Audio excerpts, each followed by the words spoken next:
Hello everyone, this is Goosebumps Godzilla, and today I'm doing a theory about the Masked Mutant. So, real fast, there are going to be spoilers for the 25th Goosebumps book, Attack of the Mutant, and Monster Blood 1 and 2. I'm not going to have any spoilers for the third book, mainly because the third book doesn't really add on to the Monster Blood lore. So the main setting for the Monster Blood origins and stuff like that is Monster Blood 1 and 2. But anyway, let's get started. So in the end of Attack of the Mutant, the Masked Mutant was tricked by a comic book fan named Skipper Matthews, and he turned himself into a liquid.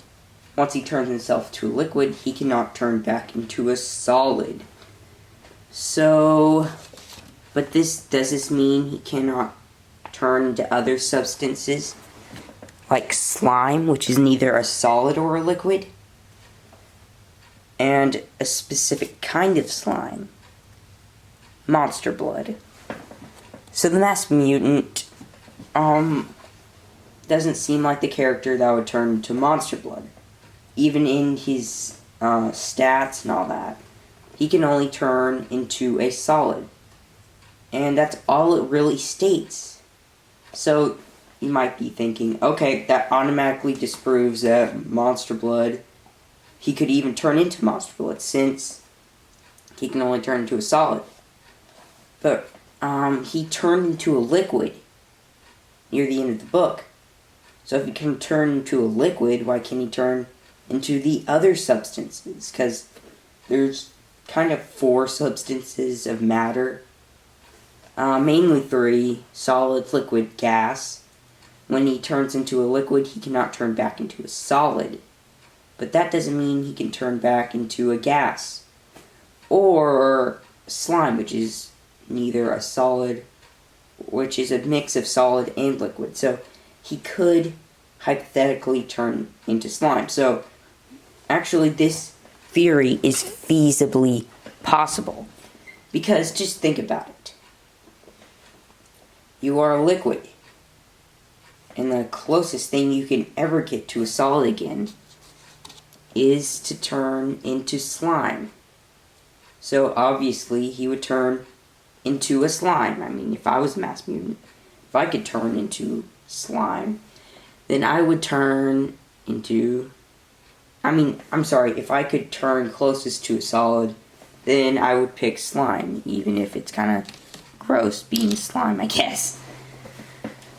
So, is that it? That's all the evidence we have? Is this hypothetically possible? No, it isn't. Near the end of the Monster Blood book, the Monster Blood disappeared. And it's the biggest plot hole in Monster Blood, because in Monster Blood 2, in that same can of Monster Blood that seemingly disappeared, the Monster Blood reappeared again in that same can. How's that possible? Unless it is the Masked Mutant, because as I said earlier, the Masked Mutant could turn into a piece of slime, liquid, or gas. So he could transform to oxygen, and no one would be able to see him. Also, in Monster Blood, it's one of the most well-known things about the blood is that it keeps on growing and growing and growing, which is kind of a characteristic of the Masked Mutant, since he can change into almost anything. And this could possibly mean that he could become bigger and bigger, which, he can turn bigger and bigger and bigger, just like Monster Blood. And this could gain him more and more and more power, because if you heard the saying, bigger is better, it is pretty much true, especially for Monster Blood. Also, in the Monster Blood books, Monster Blood seems to have a life of its own, sort of. Because in Monster Blood 1, it actively chased the main protagonist.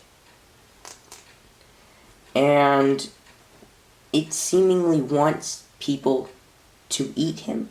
Why would he want someone to eat him? Well, my theory is, also, this is kind of an add-on theory, that when someone eats the Monster Blood, the Masked Mutant kind of takes over that person who ate the Monster Blood. And plus, he becomes bigger. Because while we didn't see this when Trigger's dog ate Monster Blood, or when the main protagonist in Monster Blood 3 ate Monster Blood, Cuddles the hamster turned from an innocent little hamster to a ferocious monster. Why would he even turn on the people that feed him? Unless the Masked Mutant took over. Also, just to prove that the Monster Blood has a life of its own, is the fact that Monster Blood is probably not in the control of the evil witch in Monster Blood. So in the book, the witch claims that she can control the Monster Blood. But then near the end, she gets eaten by the Monster Blood. How can this even make sense? And since she basically created the evil form of Monster Blood, how did the Monster Blood stay the same in all the other sequels? This doesn't make sense. Unless she really had never controlled the Monster Blood in the first place. And the Monster Blood had a life of its own. So really that's all the proof you need that the Monster Blood takes over someone when someone eats it. Because I was the Masked Mutant, I would be trying to make myself become a solid again, or take over something. So this obviously can show how Cuddles the hamster changed in his behavior to a sweet fat hamster to a ferocious monster. Well everyone, that's the video for today, and I hope you enjoyed. The Masked Mutant is Monster Blood. If you don't think this theory is likely, then tell me in the comments, and maybe I'll be able to explain it better. And so that's all the theories for today. And also please subscribe. I do Goosebumps theories, rankings. I'm also going to be making another Lego stop motion film. And I make several of those. But anyway, that's the end of my video for today. And I hope you enjoyed.